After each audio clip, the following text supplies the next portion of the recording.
Bienvenidos a una nueva clase del Profetello. En esta ocasión hablaremos sobre la política. ¿Están listos para zambullirnos en este tema tan importante? Preparados. Y para empezar, les propongo que pensemos de dónde viene la palabra política.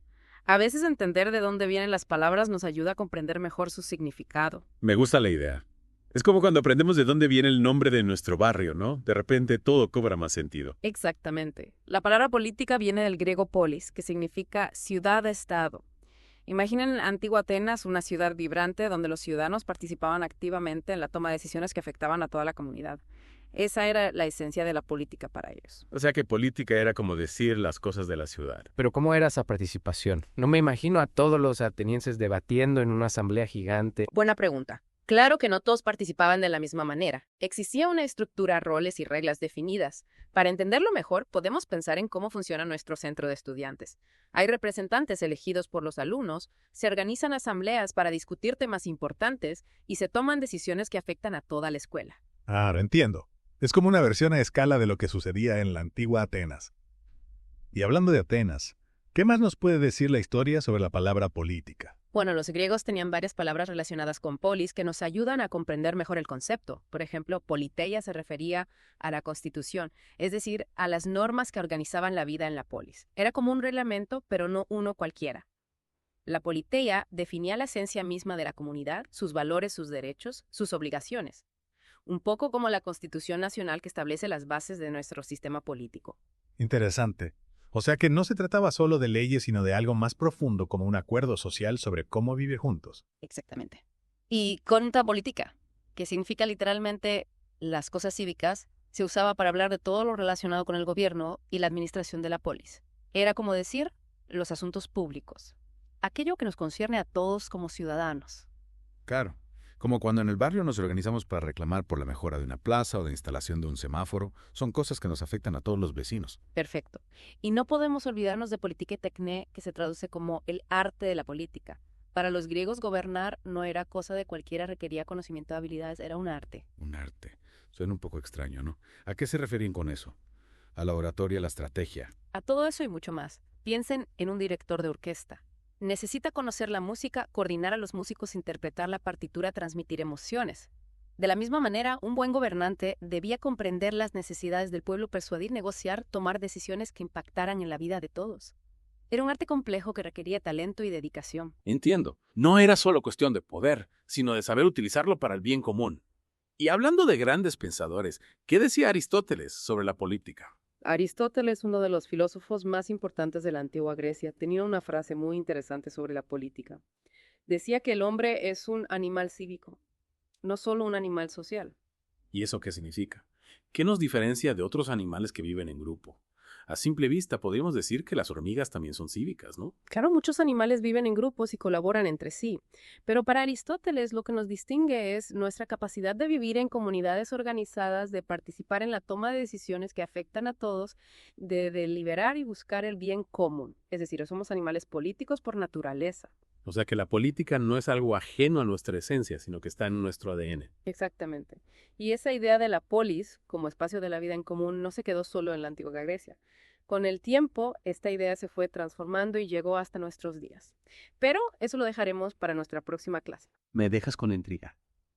Espero con ansias la próxima clase para seguir explorando este fascinante mundo de la política. De nuevo con ustedes. La última vez nos quedamos en la antigua Grecia hablando de la polis y su impacto en la política. Hoy vamos a viajar un poco en el tiempo para ver cómo esa idea se fue transformando. ¿Un viaje en el tiempo? Me encanta.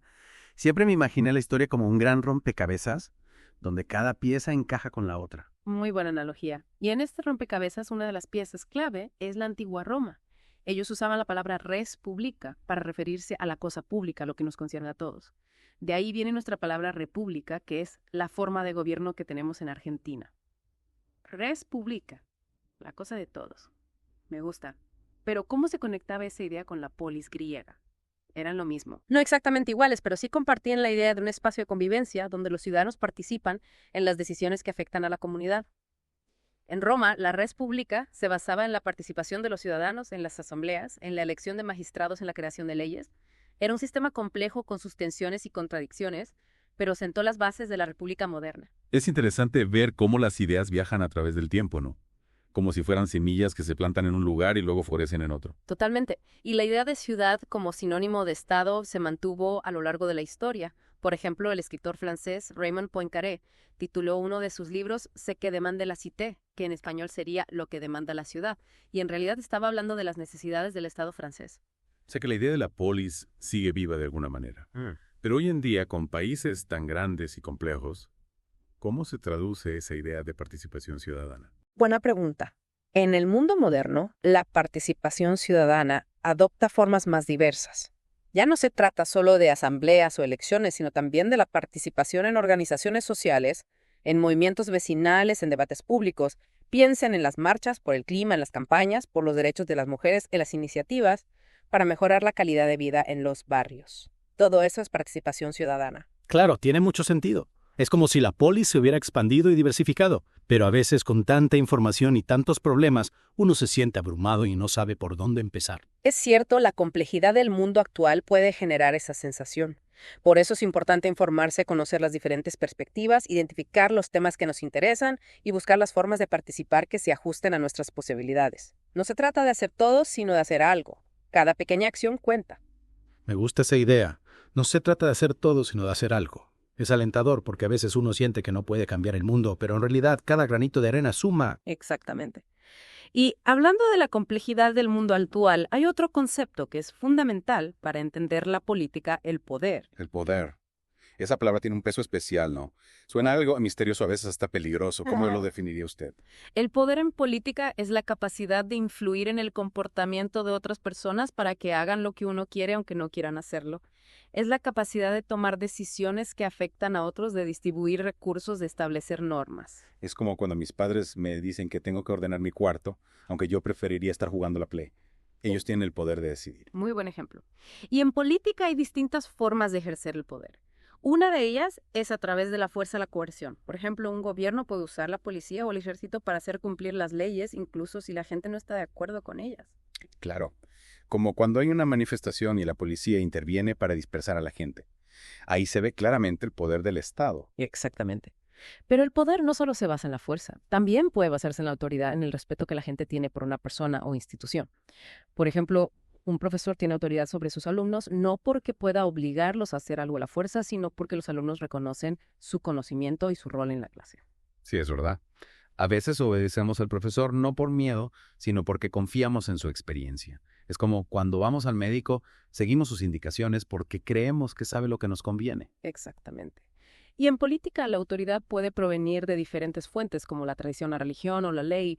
Por ejemplo, un rey puede tener autoridad porque la gente cree que fue elegido por Dios, o un presidente puede tener autoridad porque fue elegido democráticamente por el pueblo. O sea que la autoridad es como un poder invisible. No hace falta mostrar los músculos para que la gente te obedezca. Es como el respeto que le tenemos a un abuelo. No necesitamos que nos amenace para escuchar sus consejos. Muy bien dicho. Y hay otra forma de ejercer el poder que es a través de la persuasión. Es decir, convencer a la gente de que haga algo porque cree que es lo correcto o lo beneficioso para ella. Por ejemplo, un político puede usar discursos propaganda o campañas publicitarias para persuadir a la gente de que vote por él. Claro, como cuando vemos los afiches de los candidatos en la calle o cuando escuchamos sus discursos en la radio, están tratando de persuadirnos para que los votemos. Exacto. Y la persuasión puede ser muy efectiva, especialmente cuando se combina con la autoridad o la fuerza. Por ejemplo, un líder religioso puede usar su autoridad moral para persuadir a sus seguidores de que voten por un determinado candidato. Entiendo. Entonces en la política se usan la fuerza, la autoridad y la persuasión para lograr que las cosas se hagan. Parece un juego complicado. Lo es sin duda. Sí. Y hay muchos otros factores que influyen en el juego del poder, como los recursos económicos, la información, las alianzas, las ideologías. Pero eso lo dejaremos para la próxima clase. Me dejas con ganas de saber más. Espero con ansias la próxima clase para seguir desentrañando este complejo mundo del poder. Nos vemos pronto. Recuerden, la política nos rodea, nos afecta y nos necesita. Cuanto más la comprendamos, mejor preparados estaremos para participar en ella de manera consciente y responsable. Hola de nuevo. Acá estamos listos para la última parte de nuestra clase de política. En las clases anteriores hablamos sobre la polis, la res pública, el poder. Temas complejos pero fascinantes. Sin duda. Y hoy vamos a hablar de un tema clave para poner en práctica todo lo que hemos aprendido, la participación ciudadana. La participación ciudadana. Me suena algo importante, pero a veces me parece un concepto un poco abstracto. ¿Cómo se traduce en la vida real? Buena pregunta. La participación ciudadana es el conjunto de acciones que realizamos como ciudadanos para involucrarnos en la vida pública y política de nuestra comunidad. No se trata solo de votar en las elecciones, sino de ser protagonistas en la construcción de una sociedad mejor. Protagonistas. Suena bien, pero a veces uno se siente como un actor secundario, ¿no? Como si las decisiones importantes se tomaran en otro lado. Entiendo esa sensación. Pero pensemos en un equipo de fútbol. No todos los jugadores son delanteros, ¿verdad? Algunos defienden, otros arman el juego, otros son suplentes, pero todos son parte del equipo. Y contribuyen al resultado final. En la sociedad pasa algo similar, hay muchas formas de participar y cada una es importante. Me gusta la analogía del equipo de fútbol. Entonces, ¿cuáles son esas diferentes formas de participar en la sociedad? Hay muchísimas y cada una se ajusta a los intereses y posibilidades de cada persona. Por ejemplo, podemos participar en organizaciones sociales que trabajan por causas que nos importan, como la protección del medio ambiente, los derechos de los animales, la ayuda a los más necesitados. También podemos participar en movimientos vecinales, en asambleas barriales, en cooperativas. Claro, es como cuando nos juntamos con los vecinos para organizar una feria o para reclamar por la seguridad del barrio. Ahí estamos participando, aunque sea a pequeña escala. Exactamente. Y no olvidemos la importancia de informarse, de leer diarios, de seguir las noticias, de investigar, de debatir con otras personas. La información es poder y cuanto más informados estemos mejor, podremos participar en la toma de decisiones. Es verdad. A veces uno se siente tentado a desconectarse de las noticias porque son abrumadoras, pero si queremos ser ciudadanos responsables tenemos que estar al tanto de lo que pasa a nuestro alrededor. Totalmente de acuerdo. Y no olvidemos el poder de las redes sociales. Pueden ser una herramienta muy útil para difundir información, para organizar campañas, para conectar con otras personas que comparten nuestros intereses. Pero también es importante usarlas con responsabilidad, verificar la información que compartimos y evitar la difusión de noticias falsas. Es como un arma de doble filo, ¿no?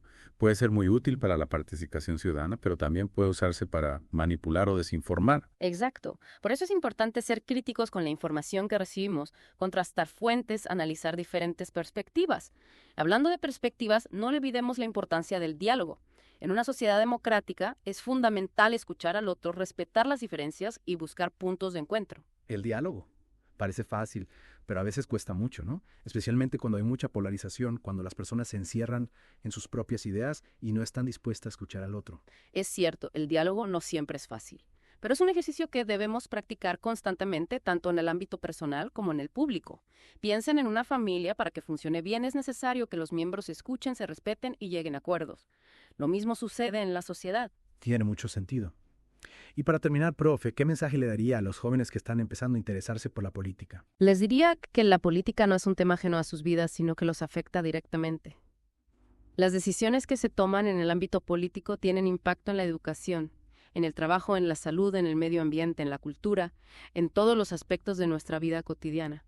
Por eso es importante que se informen, que participen, que hagan oír su voz.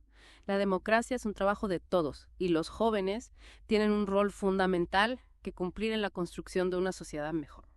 Muchas gracias, profe.